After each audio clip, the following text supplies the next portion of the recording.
Welcome to the Yale International Alliance virtual series on global citizenship. My name is Stephanie Double. I'm Director for Shared Interest Groups at the Yale Alumni Association. This virtual series has focused on the global citizen as a leader, and today we're going to be welcoming a panel of alumni speaking on the imperatives of leadership for business and society, followed by our spotlight speaker, Emma Skye. I just want to take a moment and tell you a little bit about the Yale International Alliance and how you can get involved. The Yale International Alliance is a shared interest group. And hold on, sorry about that. Let me just pull that up. It is a shared interest group that you can email them via this email address, yaleinternationalalliance@gmail.com, if you want to get further involved. You can also socialize via their Facebook page. And there's a website as well, yaleinternationalalliance.com. So go ahead and check those out. You will be receiving these in an email sent to you all tomorrow. So you'll get that information. So just a couple of quick words about global citizenship. Global citizenship is basically the idea that one's identity transcends geography or political borders, and that responsibilities and rights are derived from membership in humanity, a broader class. Traditional identities then take a secondary importance to one's membership in a global community. So that kind of sums up what this virtual series has been looking at. And I am very pleased to introduce to you our moderator for this panel on the imperatives of leadership for business and society, Mena Cammett, class of '09, MBA class of 12, is an international trade and development professional. She's a senior risk management officer at the World Bank's Multilateral Investment Guarantee Agency, where she analyzes economics, politics, and governance in emerging markets to provide investors with political risk guarantees. She also measures the economic impact of investment projects in the local community and host country. So I'm going to welcome Mena to the virtual stage. Mena is going to then introduce our other esteemed panelists. Hello, everyone. Thank you, Stephanie, for that introduction, and thank you to all who have connected to join us today.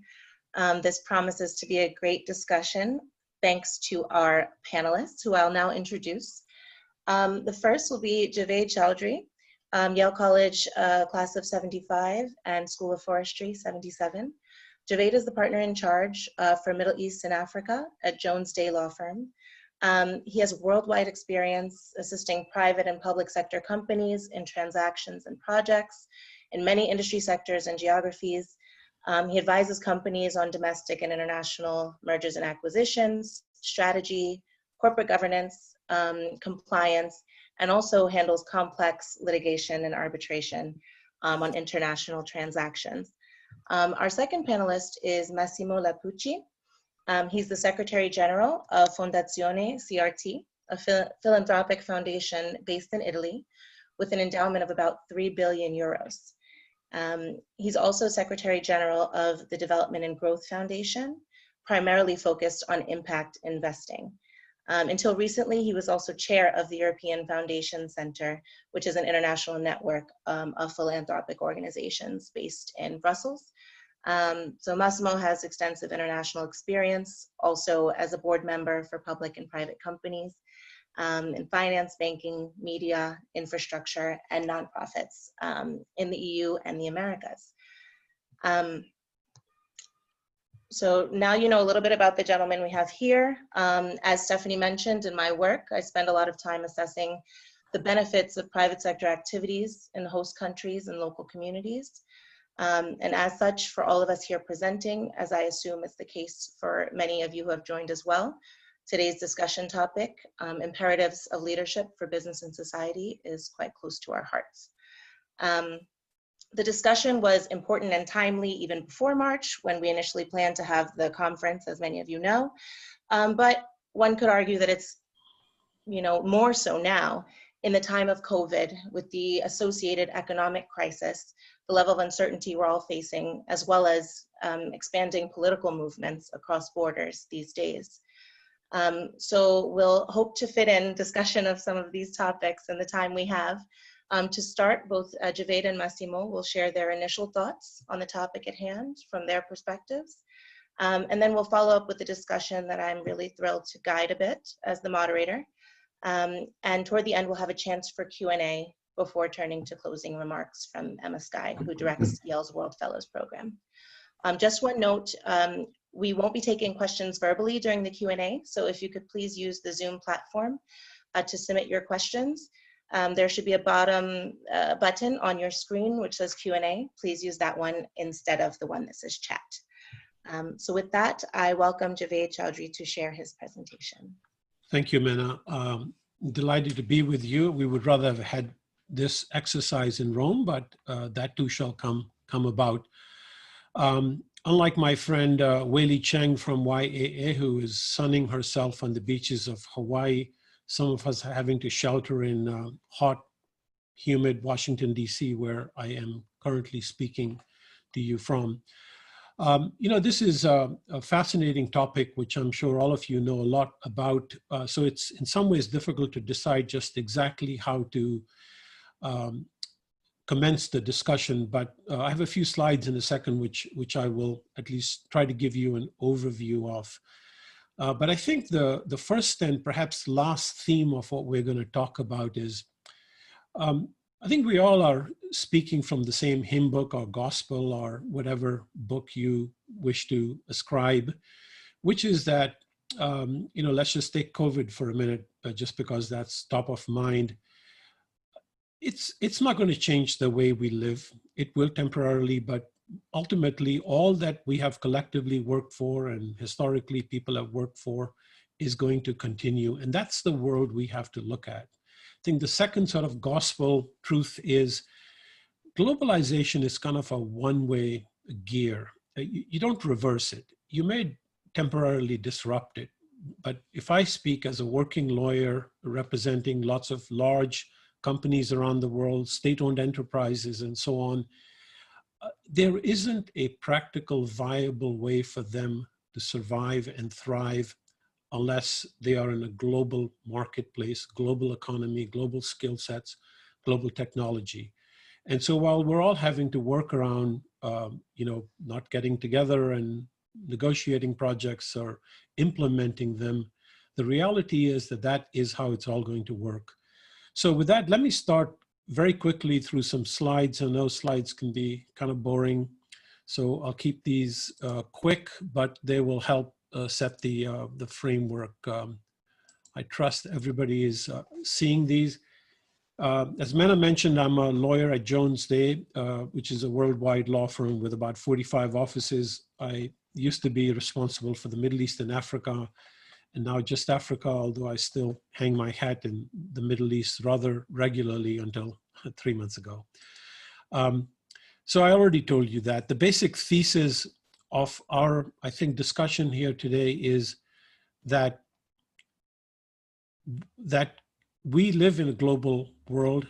Corporations and institutions that we know accept this, and they accept, by the way, the social and environmental imperatives that come with that. They aren't always successful in executing what they ought to be, but that is the reality. They're in a global environment. An interesting point of departure, I guess, is for those of you who don't keep up with this stuff as much as some others do, there has been an ongoing debate in corporate America and corporate world as to a company's responsibility to its shareholders versus to its larger group of stakeholders. And I think part and parcel of that is also the issue of whether, which unfortunately is the case with many companies, they just focus on quarterly goals and objectives, or they look at the long term. And the role of board of directors becomes very relevant here, because ultimately they're the ones who set strategy. And they're the ones who decide whether they're going to think about the larger complement of stakeholders as opposed to just the owners of the company, meaning their shareholders. I would submit to you that in the last few years, if not before that, the role of information media, social media, has dramatically changed what used to be a much narrower view of a corporation's purpose. You will recall that Milton Friedman's famous line about that the sort of sole responsibility of a company was to create profits and maximum profits for its owners/shareholders. Well, I'd submit that's not the case today. And those things which I hope we all hold dear, climate change, sustainability, social justice, diversity and inclusion, and how to make those things work for everybody in the world, I think are now beginning to be part and parcel of the discussions in the boardroom to the extent they weren't. And it ends up having a big role on people's brands. And brands, as you know, are what often creates value for shareholders. And here, I would direct your attention to the Business Roundtable. They're actually in my office building in downtown Washington. For years, they had basically espoused that Milton Friedman view, which was that the primary responsibility of companies was to their shareholders, and everybody else sort of was only derivative to that duty. So to the extent that you worried about your stakeholders or your company town or other stakeholders, that was only to the extent that it benefited the value to the shareholders. Fortunately, in my view, last year, the BRT put out a new statement on the purpose of a corporation. And interestingly enough, it recognized the role of all of these stakeholders, and in the order in which they discussed it, shareholders came last, which actually irritated a bunch of people like the Council of Institutional Investors. But it was a statement signed by over 180 CEOs of major companies in America. You know, you would know the names there. If you just made a random list, they're likely on that list. And it is an affirmation, in my view, of what to some degree had existed, and the BRT finally caught up with it, which is the standard of corporate responsibility. And of course, the big question for us, including in this next hour, is whether and to what extent it's being applied in practice. So what does that statement say? It says you have to deliver value to customers, invest in employees, foster diversity, deal fairly. And to me, very importantly, it's not just people and places, it's sustainable practices and protection of the environment. And the view, and as articulated in the BRT statement, is that this is what's going to generate long-term value for shareholders and investors. It doesn't mean shareholders have gone away, because they obviously are still the people who are the owners of the company. And if you look at major Wall Street players, index funds like the ones mentioned here on the slide, BlackRock, Vanguard, et cetera, these are very important and powerful players in corporate America. BlackRock, for example, has $7 trillion under management. So they have finally made very firm and clear statements that climate change is a defining factor in long-term prospects. I mean, I don't think this is news to any of us, because I used to work for an energy company. One recognized that rather early, that you were not going to do right by your shareholders if you didn't think about that. So these funds can affect companies. They can vote against management teams in the annual shareholders meeting. And they have said, BlackRock has said, for example, that if companies don't focus on sustainability, they're not going to vote for that management team in the voting process. So these pressures begin to play a role, as do, I would submit to you, the pressures of everyday America. Those of you who were at the Yale Bowl last November 23rd, which, by the way, we won the game, even though the score at halftime doesn't reflect it. Students from both universities occupied the verdant green of the Yale Bowl to suggest that their respective institutions stop investing in fossil fuels because of climate change. You've had similar demonstrations, you know, in major cities around the world. You know, I would tell you that from my perspective, as somebody who occasionally sits in boardrooms of major companies in America, giving them advice or having been an officer in one of those companies. These things play a role. And so I think that's, if you're a glass is half full kind of person, cause for some optimism, because I think these things are changing, sometimes incrementally, sometimes not. And if you look at brand equity, I'll just give you a personal example here. You know, I was so pleased to see Dick's Sporting Goods eliminate gun sales a few years ago, which didn't make them happy with certain people, but it meant that I'd go there to buy my, my sports equipment. Similarly, Chobani yogurt, they got criticized by people for hiring Syrian refugees. My personal decision was I'm going to only eat that yogurt to salute the fact that these are people doing wonderful things. And more recently, we have seen that advertiser boycotts or consumer boycotts are affecting the way major institutions and companies behave. So these things actually have significance, whether they are local or global, they affect behavior. And that's, I think, one of the lessons that we can collectively learn. Historically, most major companies, as I'm sure most of you on this call know, have corporate social responsibility programs, so-called CSR programs. Sometimes I have to say they're just, pretty brochures and an ability to stand up and, say nice things at various meetings, but they're not really the culture of the company. However, that is changing too. That's in a sense the other side of the coin of this BRT statement I just gave you. And you will find that responsible companies practice their CSR activities all around the world, wherever they might be. And as I just mentioned, even these small incremental efforts go a long ways towards meeting the goals of meeting the challenges of sustainability, climate change, and the other list of important issues. They unfortunately don't, change the culture of the company unless the company decides to change it. Do you switch from meat to non-meat hamburgers? Do you switch from coal plants to renewables? When I was with Sempra Energy in San Diego, during my 10 years there, we went from some coal to no coal at all and focusing substantially on renewables. So we actually changed the business model. Similarly, you can change your supply chain requirements, whether it's employment of miners or it's improper environmental exercises. I work in a law firm, and sometimes, and we talk a lot in my law firm about, we play a role in encouraging and helping our clients implement the right programs. But each of us, and in our modest way, we do it at the law firm.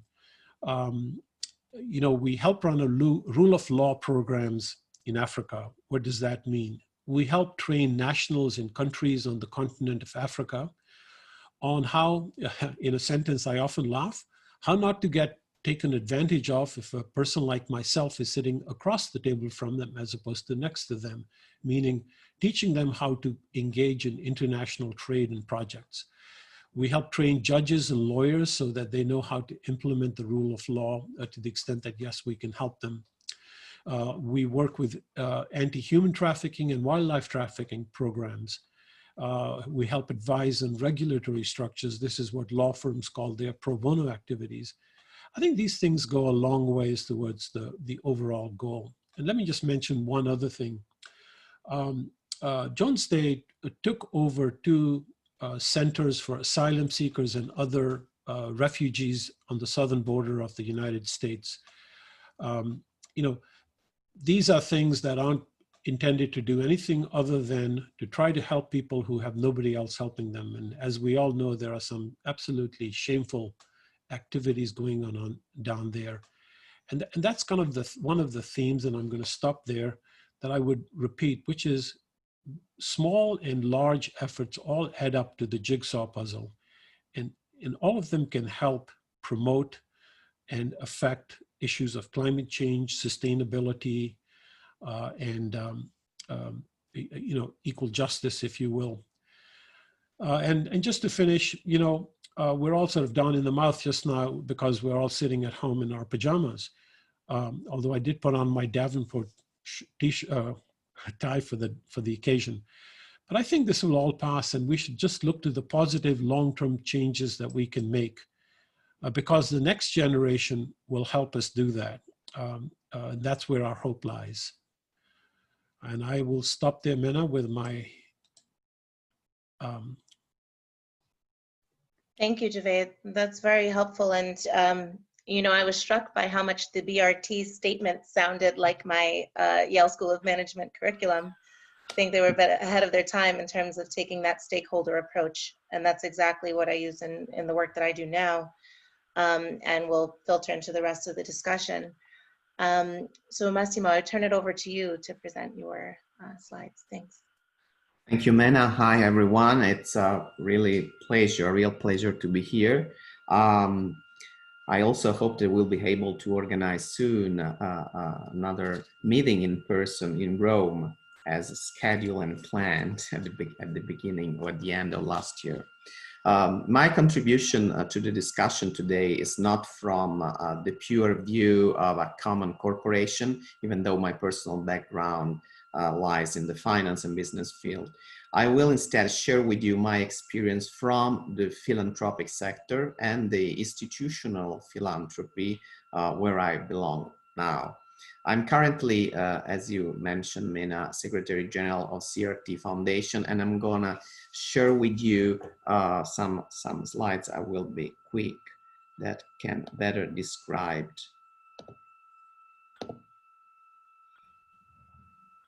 Just a second.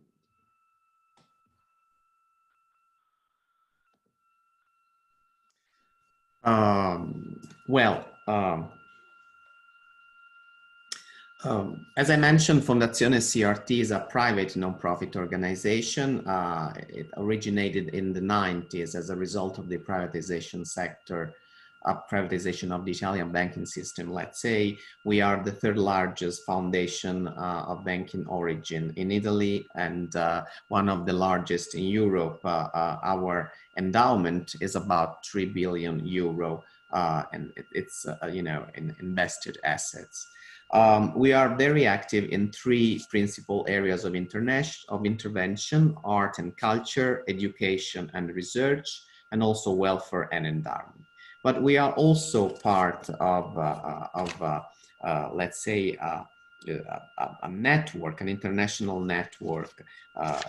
We are very active in Italy, and particularly in the north of Italy, but also through and fundamentally through my personal experience at Yale, I firmly, you know, have a strong, you know, conviction that about the importance of having an exchange and an opportunity to learn and share experience. So it is also important for a foundation like CRT to be active in its territory, but to be part and to play an active role at international level, both through networks such as the EFC and also being partners of some of the organizations that you see here, from Rockefeller Philanthropy Advisor in the US, UNIDO, Ashoka for the social entrepreneurship, and also we are part of the GSG, so the Global Steering Group for Impact Investment, and also I serve also in the board of the EVPA, the European Association for venture philanthropy and, let's say, impact investing. So I think that our foundations can really be and play the role of a bridge between the for-profit market and let's say the for-purpose dimension.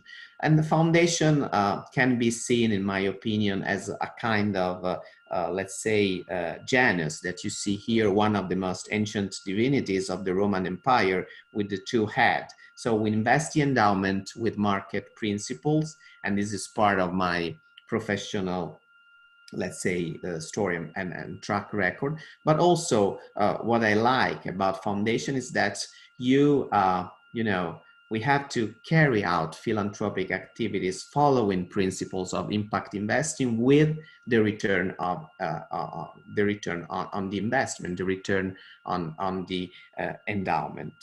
And the philanthropic sector, is just a corporation, is part of the private sector. And I hope to be able to convey to you today that the philanthropic sector is also an important role to play in the promotion of global citizenship. If we look at, our role, I think that foundation can be defined also as private capital for the common goods, because in other words, can be seen as a private capital for the common good, for the creation of social value. The private nature of foundation and their social purpose focus represent the peculiar characteristic that give the foundation certain advantages over private for-profit company and public institution. In particular, I think that their capacity is to rely upon their endowment to carry out their activity, probably sometimes with greater flexibility and also speed, and sometimes also often less bureaucracy compared especially to the public institution, at least in my experience at Europe, but I see that also this is quite similar around the world. And in addition, in line with the nature of the philanthropic institution, there's, foundation, can play and have a social good at the heart of their missions, and are considered to be more neutral because, we can translate, our mission and our action in a kind of, putting together different actors and sectors around the same table. This is something that, I consider one of the most important part of the mission of the foundation and institutional philanthropic sector in Europe and also in the US. All consider, let me say that besides market and state in the appropriate doses, a market economy and a modern liberal society also need a third sector specialized in following the common good. And, that means also the need to support global citizenship and all the global issues from the climate change, social justice, the growing inequality. And at the core of all this, of course, we have, the most important of all assets, the human capital. And investing in human capital is the core of our mission, and is also, the real enabler of our mission. And of course, this involves the commitment in the field of social entrepreneurship, and also more recently, also all the development that we experience in our society. So thank you, Mena. This is. Thank you, Massimo. I really loved the phrase you used, allocating private capital toward the creation of social value. I've never heard it explained in exactly that way, but it really does encapsulate at least the kind of multilateral institutions, development finance institutions approach, which, there is no rationale for supporting investment from that perspective unless it has, knock-on spillover effects in terms of generation of social value, in terms of addressing the challenges that the countries receiving that investment are facing. But it's also true that this private capital towards social value is relevant in every country, irrespective of the income level. So I think it's really fascinating to hear about the work you're doing, especially in Europe, in that area. So I think we can open it up to our general discussion. You've both provided some examples in your opening remarks, but I wonder if you can elaborate on some ways that private institutions, corporations are incorporating global citizenship into their strategy. I mention this because, of course, we're all familiar with corporate social responsibility, but there are also ways to incorporate sustainability into the actual ongoing operations. And so how are some organizations doing that, working to drive innovation, growth, but also protecting human rights, the climate, the vulnerable, etc. And I think it would be particularly beneficial if you have any examples of cases where organizations have tried to do so and it didn't quite work, or what needed to be fixed, because we want to come out with some practical experience and application. Thanks. Do either of you want to weigh in first on that question? You go ahead, Massimo. Okay. Well, that's a very interesting question. I think that probably the global crisis of the last few years has strongly increased the economic gap between the different social classes, and also here in Europe, and progressively concentrating in the hands of a few individuals or for-profit organization, increasing amounts of wealth, and leaving also large sections of the population, including the so-called middle class, also in Europe, in condition of increasing vulnerability.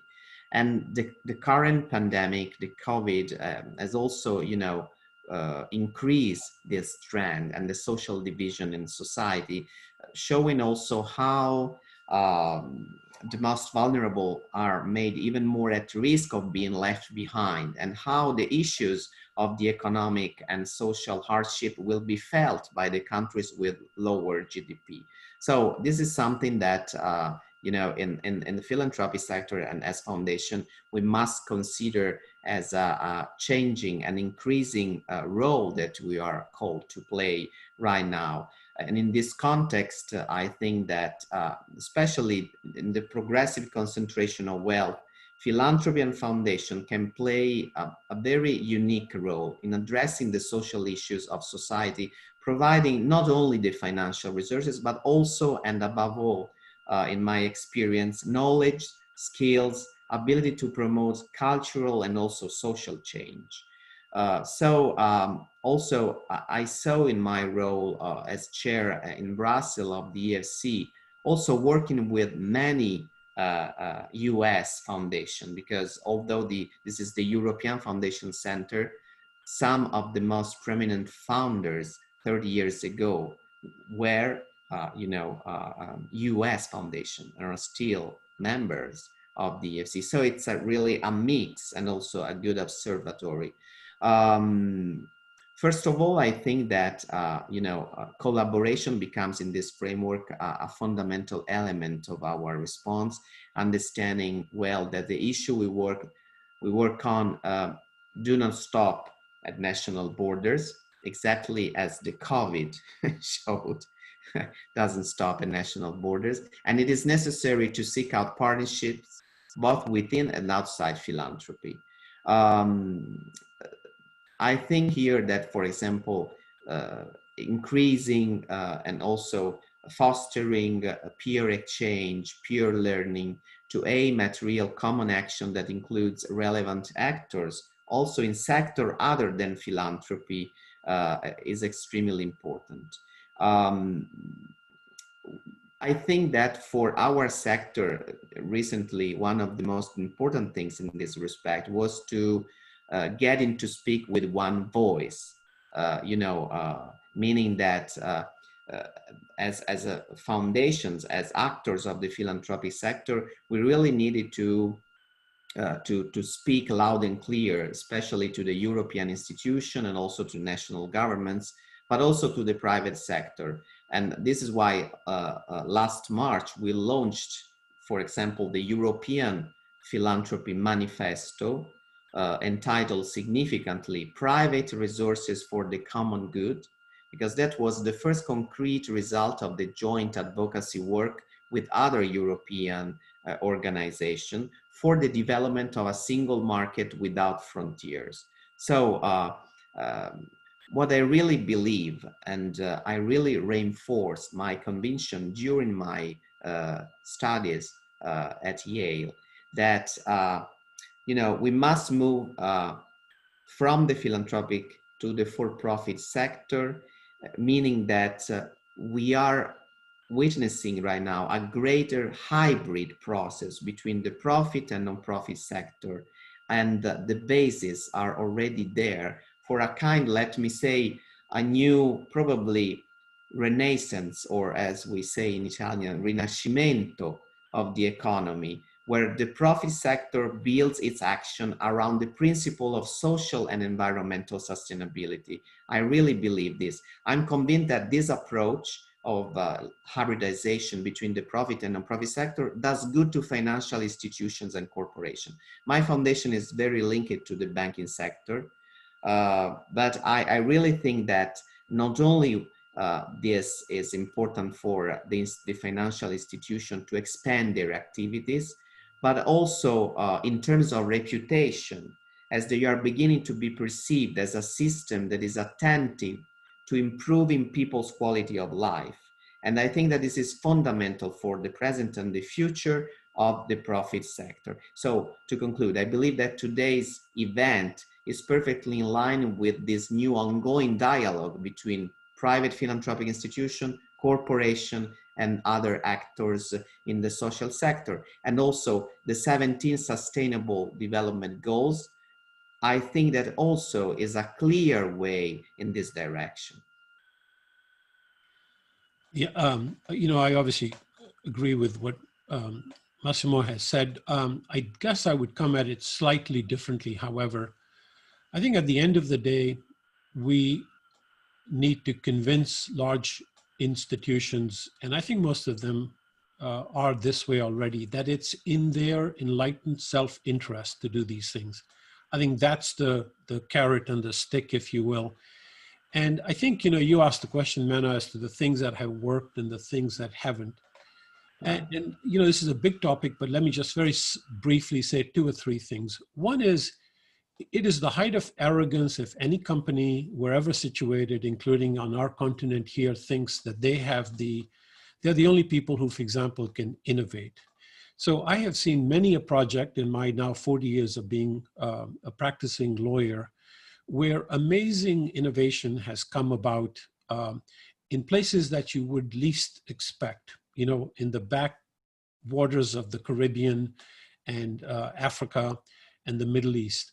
And so 2 very brief examples. First, I would say that you asked the things that haven't quite worked. Well, the things that haven't worked are where people showed up with, hey, you know, we know what's best. You'll just listen to us. Here's the book, and you follow it down to, you know, the last I and T.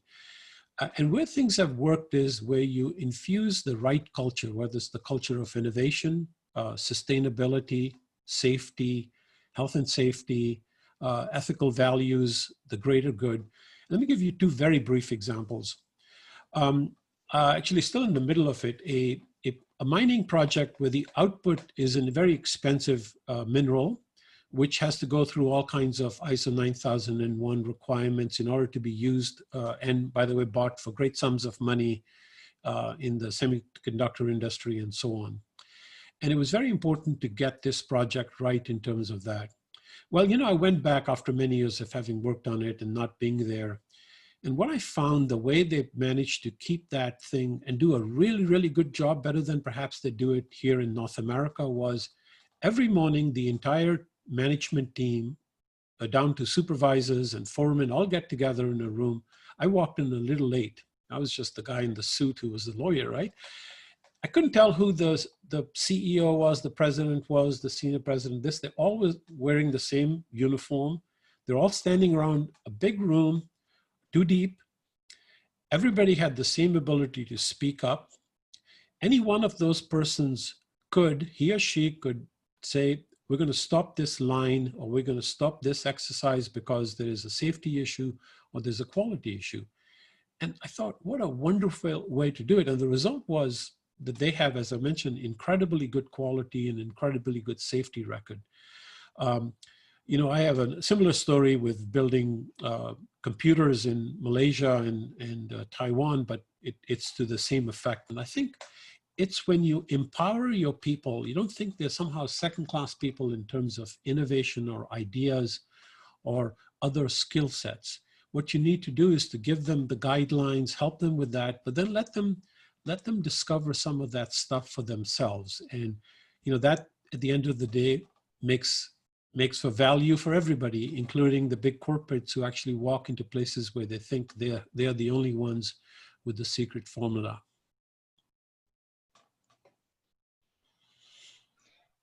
Thank you both. A lot there. I guess I'd follow up with a question for Massimo, because you spoke about the hybridization of the private sector between, you know, foundations, corporates, other stakeholders. You talked about the need for innovation and the fact that people are thinking creatively about how to combine this capital toward greater social aims.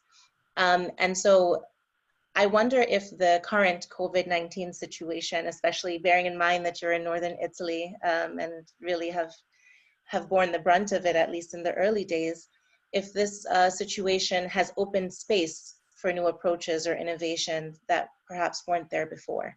Obviously, there's a lot of downsides to this crisis, but I wonder if we can identify any silver linings when it comes to mobilization of private capital towards social aims. Thank you, Mena. Well, you also mentioned, you know, actually to share some example of some kind of, you know, approach or initiatives that didn't work. And this is also part of this narrative, because when you switch, you know, from the pure grant making process to, let's say, a more venture philanthropy or impact investing, you know, these new approaches can be quite difficult. Now it's been a few years that my foundation has been embracing this kind of approaches. But let me say that this is not easy, and you really need also to convince people, because of course grant making, the traditional grant making, is also, let's say, more convenient often, especially for the beneficiaries. With the impact investing, you enter into a kind of partnership, business planning process, you know, multi-year approach. So, and also during the pandemic, as you mentioned, you know, all these things were, you know, accelerated in this emergency. And we have been working hard to transform this challenge caused by the COVID into an opportunity, let's say, an opportunity to renew, to accelerate some reform process. And, you know, as you mentioned, this part of Europe has been hit hard by the pandemic. So the first things to do, we start immediately with reacting during the emergency phase. And especially with an instant intensification of exchanges across the world, you know, and that was good also in our sector. So we immediately, for example, launched a survey for members around the world to share and chart their responses to the pandemic. More than 200 organizations put their answer together. And that was useful also to start some kind of, let's say, bridge transportation from the different countries of, you know, tools, and also things like masks that, you know, at some point were quite hard to be found. So that was a quick reaction, and I think also a lesson learned in terms of increasing this cooperation between the organization. And alongside a joint statement of declaration among you know, philanthropic organization to recall the spirit of unity and solidarity through practical process. These are just two clear examples of how we must continue to follow and to foster collaboration across borders and across sectors for a stronger and, let's say, more united sector. In addition, I think we also had the chance to appreciate the power of technology and data, of course, as now, for example. But there has been talk for some time of the need for organization to accelerate towards a massive use of technology, digital tools, and data. And I think that the pandemic has imposed it on us quite quickly. And this transition into a more technological and data-driven future is not simple for all sectors, and it is not just a matter of going digital, but requests a strong reorganization that is urgently needed for many realities. So it is therefore necessary to seize the opportunities presented by the crisis and make the necessary structural changes. The innovation, including technological, to get out of this crisis needs more and specific skills. Again, the human capital is the key also in this crisis, and investing in human capital will become paramount, as well as leaving our comfort zone to collaborate with different sectors. So again, from the academic world to communication agency, and in general with the entire production sector, I see this as an acceleration, but still as an opportunity for the evolution. Thank you.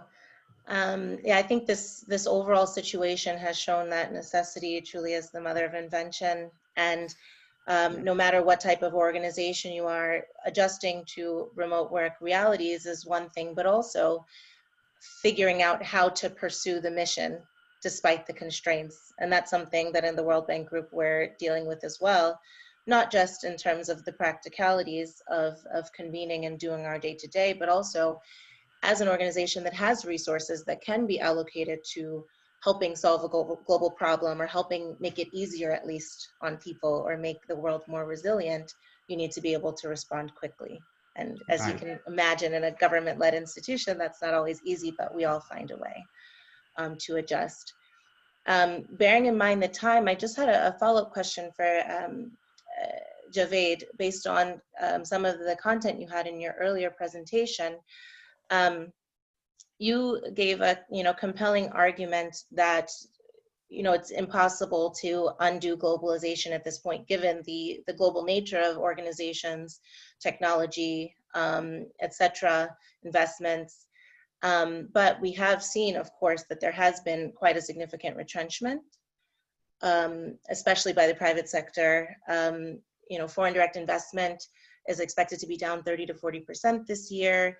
You've got, I think air travel is at its lowest since 1970s. So this is certainly a shock to the system of the globalized world. So I wonder if you have any thoughts on how to preserve or build on the progress that's been made toward a more integrated and connected and interdependent world, given what's going on now. Sure. There's no question that in the short term, we have all seen some really unfortunate developments, and there's no way around that. We don't have to belabor those.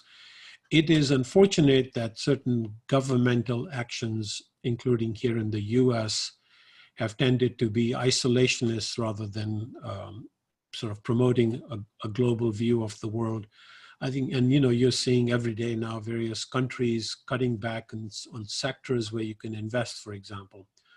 But all that being said, the coffee I drink comes from Kenya. I can go down that list, and you have the same list too. We are in a global economy, and there's no two ways about that. Yes, the fact is that we're not able to travel there, but I would say this: well, maybe not most, but many big companies that I know now look at their talent pool, to come back to the human capital, which Massimo spoke about so eloquently. It's a global game. You're not just looking for your next set of leaders from one country. You're looking at it from a worldwide view. I mean, if you just have to look at the CEOs in the US to recognize that so many of them are not native-born Americans. And so you have invested in people, in projects and transactions where you have joint ventures, you have infrastructure projects, you have, your networks of revenue generation facilities, whatever their business model might be, all over the world. I don't think it makes sense for them to abandon those. So there are people who are getting trained. You keep that training going, albeit through video calls like this one. If there are supply chains that you have been thinking about, if for no other reason, again, I come back to enlightened self-interest in having a redundancy, which we've all realized is so necessary, you keep working those. So even though we can't work in a perfect situation, you can do a lot of it still, as indeed we're all learning from experiences like this. So what I would say is that for many profit-making institutions, and in many ways you folks at places like the World Bank and people like Massimo with foundations have an incredibly important role to play, because you provide that sort of, the bridge there. But for profit-making big companies, it is an inevitable and necessary requirement to continue to invest in people and assets that you are in the middle of the road on. I'll just give you I'd say that yes, there are transactions that I would have been doing, but for the fact that things have slowed down and it's not as easy to affect some of them, sitting long distance. But I don't think the world has come to a stop, and nor do I think that the commitments of companies, and they obviously are varied, but they recognize that it's important to them and to their brand that they be seen as positive players, whatever their particular interest might be, whether it's climate change, it's equal justice, very broadly defined that expression. They are continuing to work on those things, perhaps not with the same enthusiasm and the resources, but they haven't changed their spots. They are on that journey to being institutions, corporations that are looking out for all of their stakeholders. At least that's my optimistic view. Fair enough. And I see we've gotten quite a bit of interest from the participants in terms of Q&A, so I think it makes sense to move on there since we have about 10 minutes. The first question we received was, I understand that the argument that focusing less on shareholder interest in maximizing profits and more on stakeholder concerns about climate, human rights, et cetera, will lead to long-term brand equity. Is there evidence that this approach will actually lead to long-term profits that will benefit shareholder interests? If I could, I would just point to, I looked into this question as we were preparing for this discussion, and the most useful or efficient response I found was from Harvard Business Review, which cited a study by the Boston Consulting Group and the World Economic Forum, where they looked at 1,000 companies, their sustainability practices, and across all the regions of the world, and found that regardless of those companies' motivations, they consistently generated above average growth rates and profit margins. So I would direct you to that study, but I think that the benefits of sustainable practices have been borne out in an empirical sense in a few different studies that I've seen over the years. I'm sorry. Yeah, that is actually you've summarized exactly what I would say. In fairness, the evaluation of how the people who actually execute the BRT stakeholder sort of philosophy, that's obviously very early. And so maybe this is a discussion that will have more substance and data in a few years, but you're quite right. I think whether you look at Fortune 500 companies or the S&P type companies, it is correct what you just said. Yeah. And another question that we've just received, I'll just read it and I'll leave it to you. We do clearly live in a world of global corporations. What does this do to democracy? Who gets to define the common good? BlackRock? As I suppose, rhetorical question, but I think this question is relevant to what both of you have said in terms of getting consensus about what the objectives are and using that to coalesce support for. So maybe I could ask Massimo to weigh in first. Well, yes, I think, also Javade mentioned before the business roundtable. And so last year, the association, that mentioned, the importance, also the commitment to create value for wider groups of beneficiaries and just shareholders. This is an old principle after all. We all studied this at the university, I think also in the past. But I think that this growing attention, and also the letter from BlackRock CEO Larry Fink could probably represent an important sign of attention. I mean, I'm optimistic, as Javade was telling. I think for me, it's much better to see these signs of attention towards this topic rather than not to see them. I mean, I know it's at the beginning, but I think that what we are experiencing is not a singular moment. I believe that there is a growing tendency of corporations and private sector to take a greater stance when it comes to social and political issues. And this is a good sign. Probably it's not just BlackRock that can define, properly what common good is in our society. But it is important that also an organization like BlackRock investing billions around the world shows some attention and, also some practical initiatives in that respect. And I think that also coming back to what you told, man, I totally agree with you. This is also the only way to produce long-term profits. Because on the contrary, if we do not respect that in terms of sustainability, we will just produce short-term profits and paying a very high price in terms of sustainability, in terms of, climate change issues and social justice. And also we will experience growing inequality. So I think this is the right way, and probably we are at the beginning of some part of it. I think, Mena, my response would be is, there's a spectrum of views and players. And I think we all collectively have a role to play, whether you're the World Bank, you are a small nonprofit that believes in, wildlife conservation. Obviously that list goes on forever. But I think we all collectively have to make that decision. It's not like it's one benign or not so benign dictator who gets to do it. I mean, to me, it's sort of shocking as a personal view that in this country, we don't have universal health care. So here we are, so many, generations later after the founding of the country, and yet we don't have consensus on that.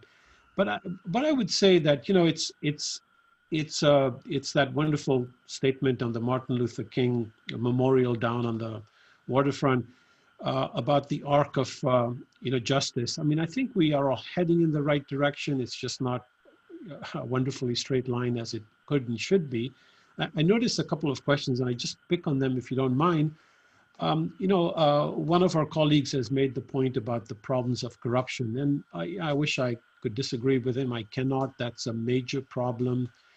And again, I think when big companies and foundations and people like the World Bank come and they help infiltrate the traditions and the institutions of particular regions of the world, they help in this process. That doesn't mean they solve the problem overnight. There isn't a light switch that goes on, but things get better. That's an important part of why there's so much value lost in certainly places where I do work because of the problem of corruption and related issues. I just say one other quick thing and then stop talking. There's some issue of whether localization versus globalization is, where the balance is, because here we are now looking at the fact that we don't have certain resources like Massimo mentioned with masks and all because we don't have a local supply chain. I think those are some of the things that maybe COVID will help us fix. Some things should have local supply chains, but there are larger global issues like a new vaccine that has to be a worldwide integrated effort. So I don't think there's any exception to globalization when it comes to certain larger issues of life, vaccines, climate change, etc. No, that's helpful. And I note we have 2 minutes, and so I wanted to pose our final question to Massimo. Given the sector that you're in, we've been asked, given this conversation about the allocation of private capital for social value, do you have any overall best practices or recommendations for how social ventures can approach corporations and foundations for support? Well, I think that especially when it comes to social venture and social enterprise, I think the most important things to do is to be very practical and to use, I would recommend the for-profit sector approach, meaning that just be practical, present your idea, present your business plan, and show how would you produce your social impact and how you expect to measure it. I think this is the best approach, and in my experience, I have seen many successful social venture and social entrepreneurs, being very successful, and also, in approaching foundation for support using, again, all the methodology of the for-profit sector. I think in this respect, the non-profit sector has a lot to learn in terms of methodology, because in my experience, what I would recommend to the non-profit sector, this is not the perfection, of course, is to learn in terms of methodology, measurement from the for-profit sector. And in this moment, for example, we know that the science of data can transform the way also social venture, develop and see themselves in the world and in their business. So I would really recommend to use this kind of very practical approach, just presenting the venture as a real business, for-profit business, but with social value purpose. Thank you very much, Massimo, and to you, Javade, for your insights today.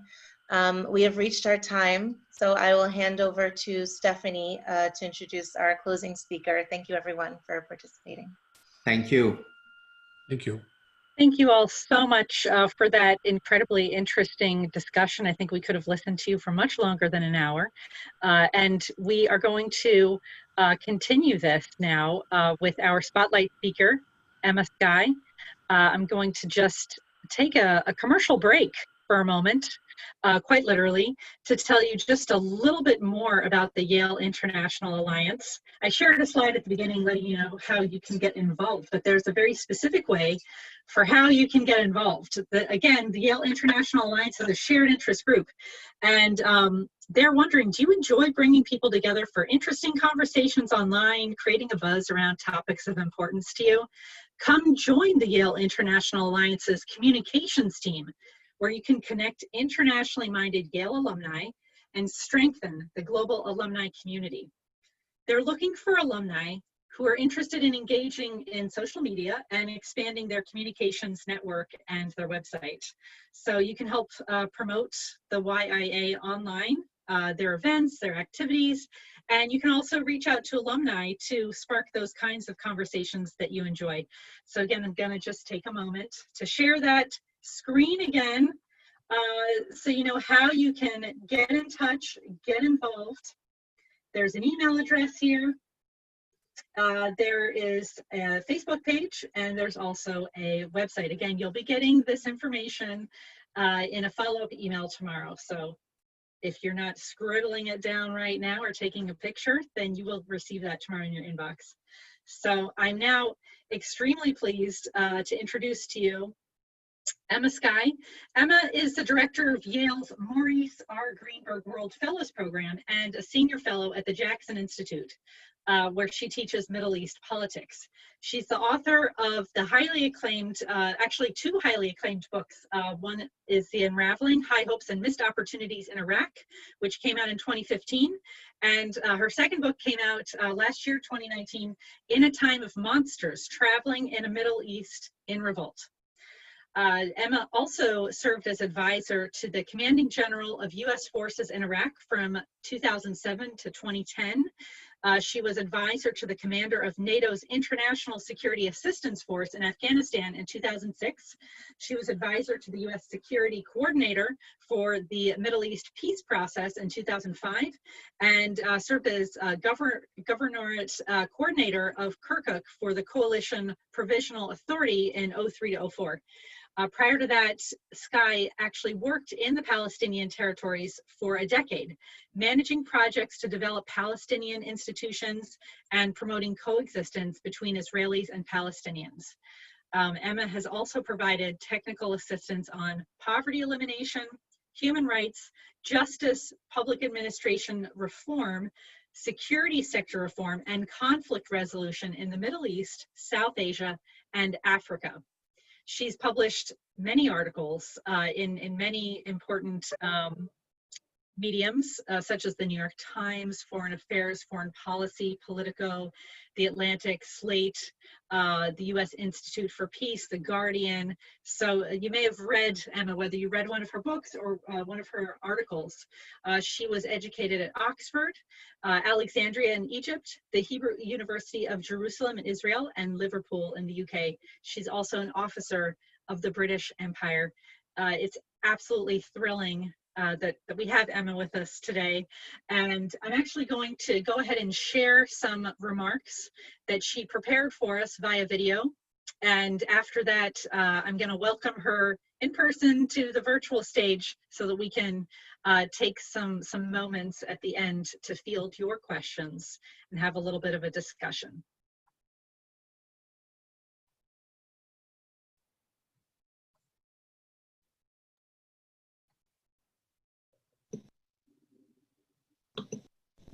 Back in 2016, at the Conservative Party conference, the then British Prime Minister, Theresa May, declared, "If you believe you are a citizen of the world, you are a citizen of nowhere." Now, May's comments resonated with people who feel very attached to their communities and connected to those with whom they share the same history, language, customs, culture, food. But her words were an arrow through my heart. I'd always aspired to be a citizen of the world, someone who, wherever I went, could find a way to relate to everyone I met, someone who searched for the common humanity in the other, someone who felt passionately about issues of global justice, whether it be free Mandela, free Tibet, or free Palestine. So why would the British Prime Minister be so scornful and criticize someone for that? Well, her target was global elites, wealthy individuals who flit regularly from Doha to Davos, living on jets and in five-star hotels, a cabal who have benefited greatly from globalization, who know each other and have lots in common with each other, but are not connected or rooted in any local community. In his book, Winners Take All, The Elite Charade of Changing the World, the writer Anand Giridharadas was even more scathing in his attack on global elites. He skewered the tech billionaires and bankers who gather in Davos and Aspen to speak about making the world a better place, and yet entrench the existing economic system, which has made them hugely wealthy, while leaving others stuck in poverty. They use the influence over government that their wealth brings to prevent redistributive taxation, while presenting themselves as generous philanthropists doing good. Now, in recent weeks, we have heard corporate America, the leaders of tech companies, banks, and businesses express support for Black Lives Matter, pledging their commitment to inclusion and diversity. This is, of course, a good step. But what we don't hear from them are commitments to pay their taxes, to offer to pay higher levels of tax, to increase the salaries of their employees, to really put their money where their mouth is. So we're witnessing great polarization within our countries these days. Commentators argue that these divides are between those who believe in open and closed societies, or those who benefited from globalization and those who were left behind. That it is cultural wars, identity politics, Black Lives Matter versus All Lives Matter. That it is between those who are from somewhere and those who are from nowhere. So COVID has wreaked havoc around the world. Hundreds of thousands have lost their lives. Millions more have lost their incomes. Businesses have gone bust. Education has been disrupted. We all found ourselves in the same storm, but it soon became clear that we are in different boats. The shockwaves have not spread equally. COVID has shone a spotlight on what is wrong in our societies. Our neoliberal economic systems meant governments prioritized efficiencies, cost reductions, and just-in-time supply chains at the expense of strategic investments in innovation, emergency stockpile,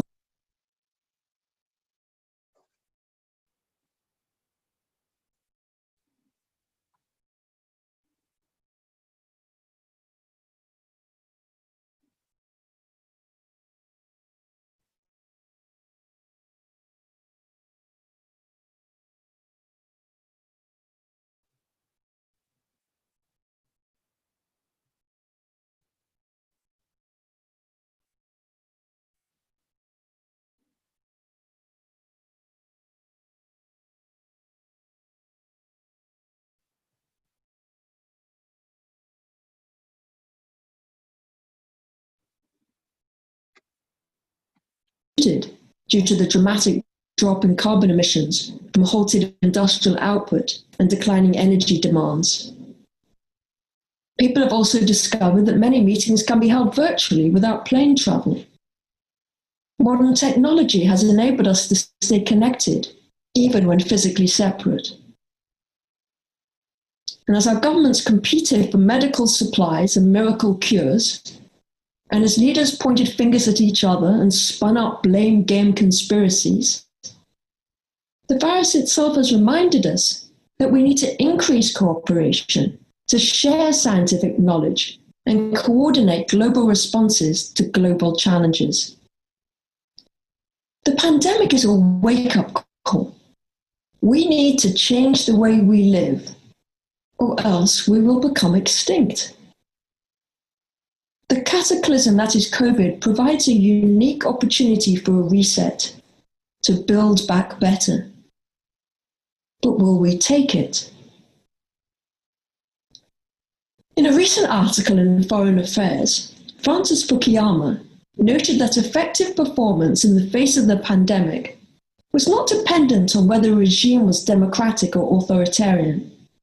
He wrote, "The factors responsible for successful pandemic responses have been state capacity, social trust, and leadership. Countries with all three, a competent state apparatus, a government that citizens trust and listen to, and effective leaders, have performed impressively, limiting the damage they have suffered. Countries with dysfunctional states, polarized societies, or poor leadership have done badly, leaving their citizens and economies exposed and vulnerable." Now, it's hard to predict the long-term consequences of COVID. I mean, look at what emerged from 9/11. It led to the invasion of Iraq, which had nothing to do with the attacks, the rise of ISIS, the refugee crisis in Europe as people fled from wars in the Middle East, contributed to the loss of faith in the ability of elites and experts to make the right decisions, the rise of populism, to Brexit and Trump. It's not difficult to imagine that out of the pandemic, we will see escalating tensions between the US and China, increasing authoritarianism, rising populism, misinformation, increasing domestic inequalities. All the indicators are there. But nothing is preordained. COVID has forced us to reflect on what is important to us and has given us a moment to contemplate how we might reconfigure the world in the future, away from individuals maximizing income towards a collective commitment to building a better society. Recently, I watched a documentary called Ants and Men. It's about the life of E.O. Wilson, an American biologist who is the world's leading expert on ants. He's also the father of sociobiology and biodiversity. Humans, like ants, are social animals. The desire to belong to a community is what makes us human. It's how we're built. Cooperation is the key to our survival and domination. But we still carry with us the less efficient elements of individual competition. And it is this dual nature that makes us both tremendously powerful and deeply flawed.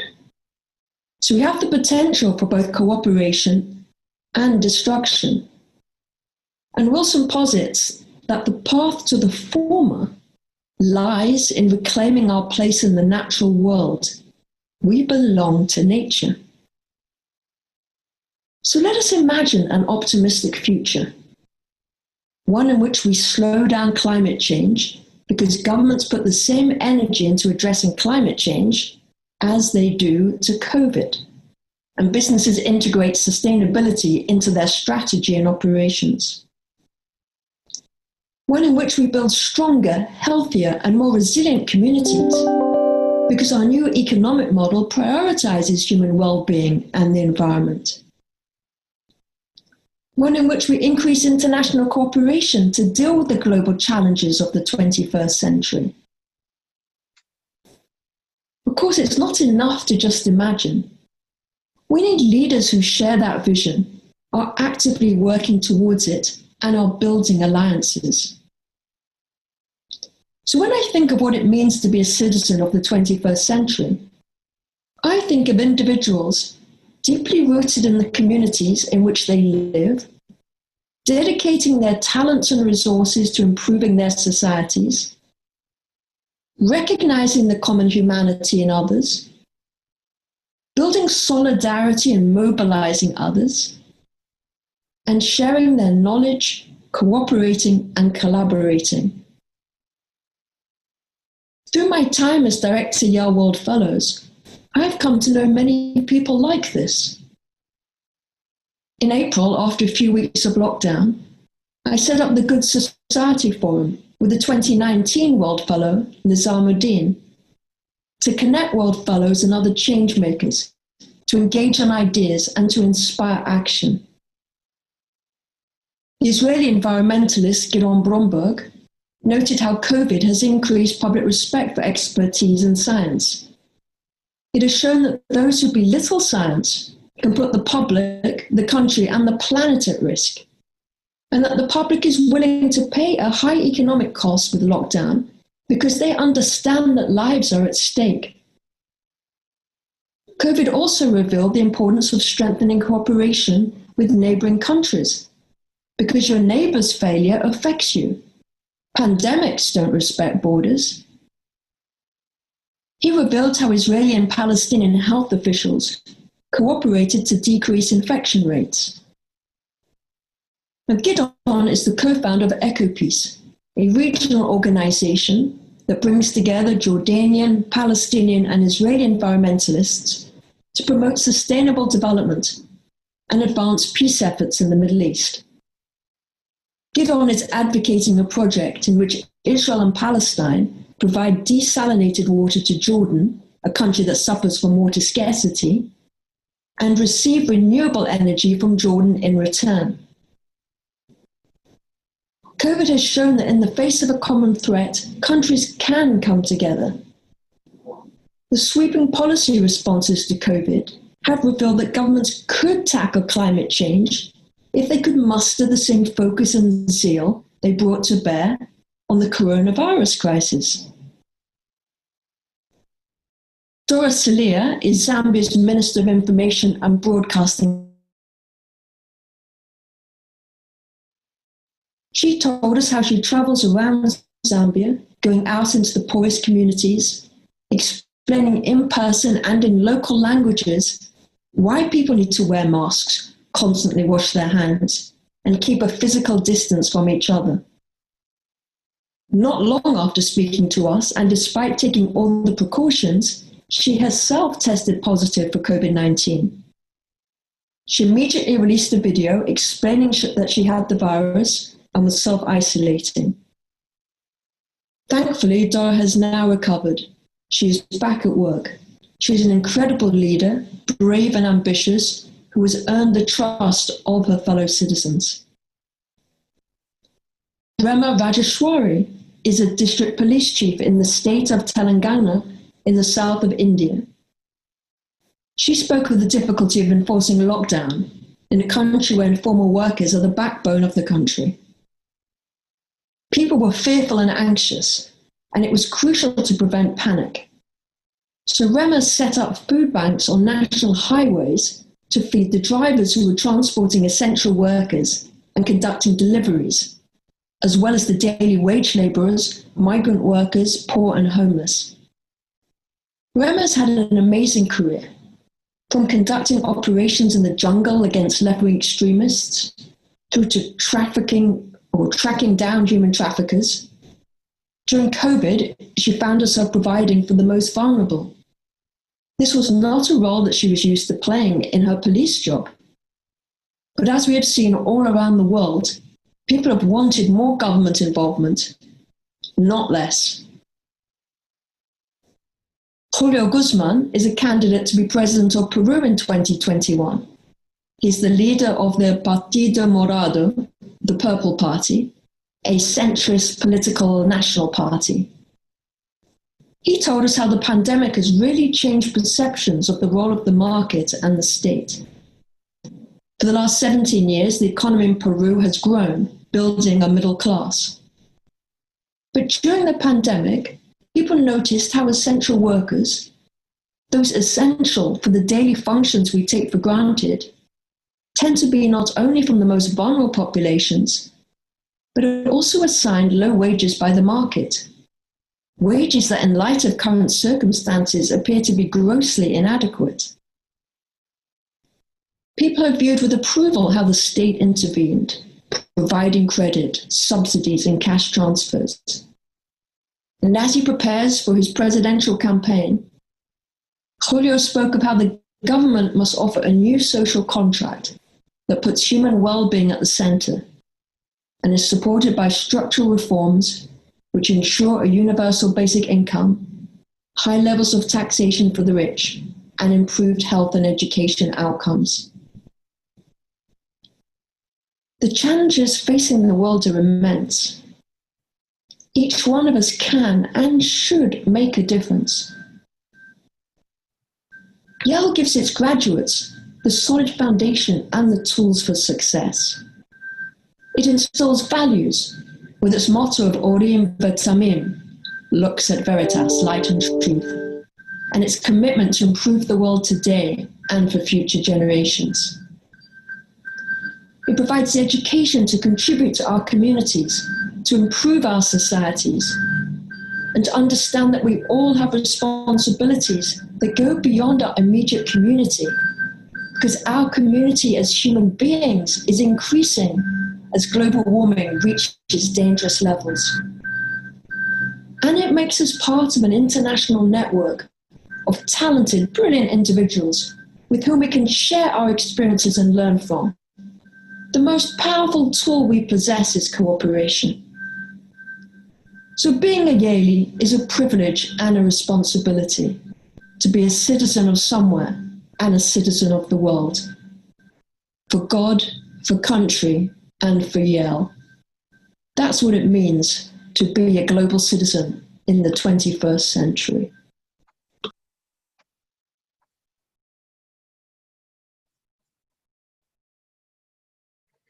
Thank you so much, Emma. We're going to bring you to the virtual stage from the backstage, as it were. So welcome to the virtual stage, and thank you so much for preparing those remarks ahead of time, and for joining us in the late hour of your evening there. And I know many of you are on different time zones, so thank you all for taking the time to join us. Emma, you're in the dark and we can't hear you, but I see that you are there, so join us as you're able. I am here. I don't know why it's so dark. It's not so dark in my room, but it's dark on screen. It is very dark on screen. Do you want to take a moment to get a light or something? And in the meantime, I'm going to ask everyone out there in the audience, we're going to take the next 10 minutes or so to have a moderated discussion. So if you have some questions that are top of mind, please go ahead and put those in Q&A. And Emma, I'm going to go ahead and front load this moderated discussion with a burning question here. Your remarks were spot on, and you opened so many different windows of thought. So one thing that kind of occurred to me as you were speaking is that global citizenship is something that's also earned through learning and educating one another. So if you could pick just one thing, what would you recommend that we teach each other, and also be open to learning from one another to expand our individual horizons to have a more global mindset? I think it's really important to listen, to have that humility, to not think that you know all the answers, but to be willing to stop and to listen to others. Because everybody has a lived experience, what they have been through that has led them to develop the opinions that they have. And so I think when we look at this backlash against globalization, a lot of that was because the elites were seen to be very arrogant, that they didn't belong anywhere, they weren't paying their taxes. And there were criticisms there that is important to listen to and to understand. And so I think humility, to be locally engaged, to listen to people, is really important. Okay, thank you. I see that there's a question that's just come in from the audience here. So this person is wondering, are you optimistic that we will use the opening provided by COVID-19 to build back better? Do you think this is just a moment, or is this the beginning of a real global shift? You know, what we have seen through COVID-19 is that different countries weren't prepared. In the UK, where I'm based at the moment, they had been practicing for flu pandemics, not a SARS-MERS type of pandemic. And so they didn't have the right stockpiles. They didn't have the right protective equipment. Nor was the UK willing to learn from others. So even though in other places it was all about test and trace, those that were doing test and trace responded very quickly and ably. So you take South Korea, for instance. So I think through all of this, there's become a realization that COVID has shone a spotlight on what's wrong in our own societies. And that has shown deep inequalities, real problems with those people that we consider to be essential workers being the most vulnerable, the most exposed, and paid the least. So I think through this, there's a realization that our neoliberal economic system has failed. And we need to put human well-being at the center. We need to put our environment as a priority. And we really need to learn from other countries' experiences. We can't just be islands. Pandemics don't respect borders. So we have to learn from each other. We have to share science. We have to share data. And our multilateral organizations have been seen not to work well. So you can look at the World Health Organization. That didn't work as it was hoped it would work. So I think we have seen we have big faults. We have seen we need to do better. And I think publics are demanding, not that we go back to the way things were, but that we do build back better. Okay, thank you. I'm going to kind of combine two questions because they're two sides of the same coin. The role of the global elite has come up. So when you consider that, how do we check ourselves and contribute to a balanced framing of the societal narrative? On the flip side, we're seeing corporates want to make a difference, but these entities are torn between balancing social and environmental responsibility and improving profit margins. So how do we create the same urgency to address climate and social issues as we have for COVID, being that both are life-threatening issues? I think in terms of checking ourselves, it's really important to think of taxes, paying taxes. You know, taxes are very much in the news at the moment. There's been a big demand that the president reveals his tax returns, because people who've made lots of money have also found ways to avoid paying taxes.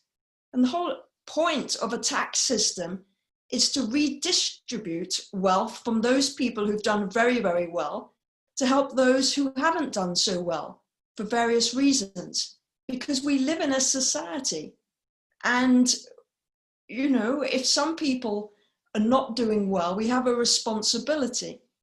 And we have responsibilities that go beyond our immediate communities, because the population is growing more and more and more at the same time as global warming. So we really do have to work together. And I think it's really important when you look at businesses now that they think differently. It's not just about making profit.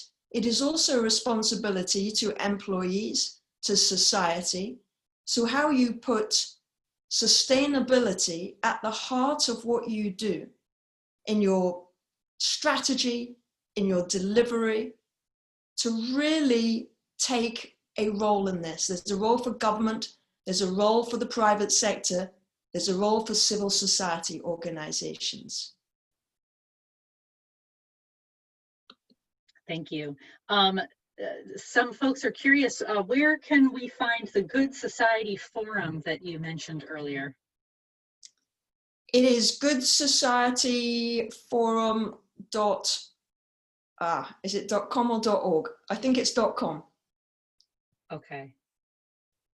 So I'll confirm that afterwards. I'll just put it in the email that folks are going to receive tomorrow.